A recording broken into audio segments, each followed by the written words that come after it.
जी नाज़रीन, महबूब अली गडाणी जी रिपोर्ट मूजिब अव्हांखे सखर मां ख़बर ॾेई रहिया आहियूं।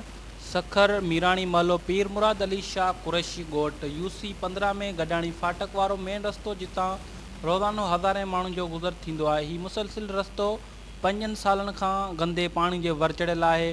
उतां जा रहावासी ऐं तकलीफ़ुनि खे मुंहुं ॾेई रहिया आहिनि ऐं सखर इंतिज़ामिया मुकमल तौर ते ख़ामोश तमाशे बणियल आहे ऐं सखर इंतिज़ामिया कंहिं बि हिन वक़्त ताईं कोपा न आहिनि वरिता। रिपोर्ट महबूब अली गडाणी, सखर।